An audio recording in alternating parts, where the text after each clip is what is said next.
नमस्कार दोस्तों, स्वागत है आपका। दोस्तों आइए देखते हैं असहयोग आंदोलन से संबंधित बहुत ही महत्वपूर्ण प्रश्न। तो सबसे महत्वपूर्ण है कि यह आंदोलन कब शुरू हुआ था। तो असहयोग आंदोलन 1 अगस्त 1920 ईस्वी को शुरू हुआ था। एक महत्वपूर्ण तथ्य यह भी है कि इसी दिन तिलक जी की मृत्यु भी हो गई थी। तो असहयोग आंदोलन 1 अगस्त 1920 को शुरू हुआ था और ख़त्म कब हुआ, समाप्त कब हुआ, तो देखिए चौरी चौरा की घटना हुई थी 4 फरवरी 1922 ईस्वी की रात को। 4 फरवरी 1922 ईस्वी को रात को चौरी चौरा की घटना हुई थी, जिसमें भीड़ ने एक पुलिस थाने को फूंक दिया था, जिसमें 22 लोग मर गए थे पुलिस वाले। तो इसके बाद महात्मा गांधी जी ने 12 फरवरी 1922 ईस्वी को असहयोग आंदोलन की समाप्ति की घोषणा कर दी थी। तो असहयोग आंदोलन शुरू हुआ 1 अगस्त 1920 ईस्वी को। चौरी चौरा की घटना हुई 4 फरवरी 1922 ईस्वी की रात को। इसके बाद 12 फरवरी 1922 ईस्वी को असहयोग आंदोलन समाप्ति की घोषणा कर दी गई। तो यह क्वेश्चन अनेक बार पूछा गया कि असहयोग आंदोलन की विशेषताओं का उल्लेख कीजिए। तो क्वेश्चन यही है, इसका आंसर यह है कि भारतीय स्वतंत्रता आंदोलन में असहयोग आंदोलन एक महत्वपूर्ण स्थान रखता है। इसकी निम्नलिखित विशेषताएं या उपलब्धियां थी। नंबर 1 कि असहयोग आंदोलन की सर्वाधिक महत्वपूर्ण विशेषता यह थी कि स्वतंत्रता के प्राप्ति हेतु यह प्रथम जन आंदोलन था। इस आंदोलन में युवा, किसान, मजदूर, व्यापारी, महिलाओं अर्थात समाज के सभी वर्गों की भागीदारी थी। अब कोई डफरिन यह नहीं कह सकता था कि कांग्रेस मुट्ठी भर लोगों का प्रतिनिधित्व करती है। बहुत ही महत्वपूर्ण विशेषता है नंबर 1। दूसरी विशेषता इस आंदोलन की यह थी कि असहयोग आंदोलन की दूसरी प्रमुख विशेषता यह थी कि यह राष्ट्रव्यापी आंदोलन था। देश के प्रत्येक भाग में आंदोलन चलाया गया। तीसरी महत्वपूर्ण विशेषता यह थी कि इस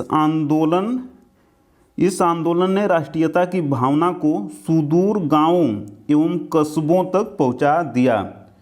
असहयोग आंदोलन की चौथी विशेषता यह थी कि क्योंकि इस आंदोलन ने स्वदेशी वस्तुओं को अपनाने तथा विदेशी वस्तुओं के बहिष्कार पर बल दिया, इसलिए देशी उद्योगों का विकास हुआ। साथ ही साथ भारत का आयात कम हुआ तथा निर्यात बढ़ा। उदाहरण स्वरूप 1920-21 की तुलना में 1921-22 में कपड़ों का आयात 70% कम हो गया, क्योंकि इस आंदोलन में स्वदेशी वस्तुओं को अपनाने पर बल दिया गया, लोगों को समझाया गया। पांचवी महत्वपूर्ण विशेषता यह थी कि देशी शिक्षण संस्थाओं का भी विकास हुआ, जैसे कि काशी विद्यापीठ, जामिया मिलिया इस्लामिया। तो देखिए जामिया मिलिया इस्लामिया की स्थापना 1920 में ही हो गई थी और काशी विद्यापीठ की स्थापना 1 वर्ष बाद 1921 में हुई। छठा पॉइंट यह है कि इस आंदोलन की एक महत्वपूर्ण विशेषता यह थी कि इसमें हिंदू मुसलमान मिलकर आंदोलन किए, किंतु बाद के आंदोलनों में यह एकता कमज़ोर पड़ी एवं सांप्रदायिकता क्रमशः बढ़ती चली गई, जिसका अंतिम परिणाम देश के विभाजन के रूप में सामने आया। तो इस आंदोलन की महत्वपूर्ण विशेषता यह थी कि इसमें हिंदू मुसलमान सभी वर्गों ने मिलकर आंदोलन लड़ा। सातवीं महत्वपूर्ण विशेषता थी कि इस आंदोलन में सामाजिक सुधार पर भी बल दिया गया, जैसे कि अस्पृश्यता उन्मूलन, स्त्री शिक्षा इत्यादि। आठवां पॉइंट यह है कि असहयोग आंदोलन ने आम आदमी का परिचय आधुनिक राजनीति से कराया। बहुत ही महत्वपूर्ण तथ्य है। साथ ही जनता ने यह साबित कर दिया कि अंग्रेज जिन्हें मूर्ख एवं दीनहीन समझते हैं, वह राजनीतिक संघर्ष शुरू कर सकती है, एवं अंग्रेजों को यह संदेश दिया कि आज़ादी की भूख निरक्षर जनता को भी सताती है।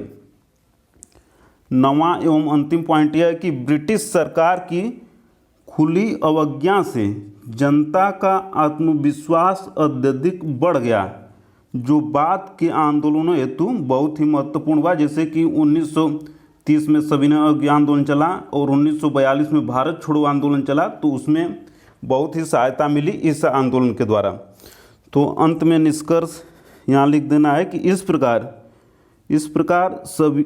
प्रकार असहयोग होगा यहाँ पे, इस प्रकार असहयोग आंदोलन की महान विशेषताएं क्रमशः आगे बढ़ती चली गईं एवं 1930 ईस्वी के सविनय अवज्ञा आंदोलन एवं 1942 ईस्वी के भारत छोड़ो आंदोलन के पश्चात 1947 में देश आज़ाद हो गया। यह निष्कर्ष है। तो आज इतना ही दोस्तों, मिलते हैं जल्द ही अगली वीडियो में। तब तक वीडियो को अंत तक देखने के लिए, लाइक शेयर कमेंट और सब्सक्राइब करने के लिए आपका प्रेम पूर्वक बहुत बहुत धन्यवाद दोस्तों, बहुत बहुत धन्यवाद।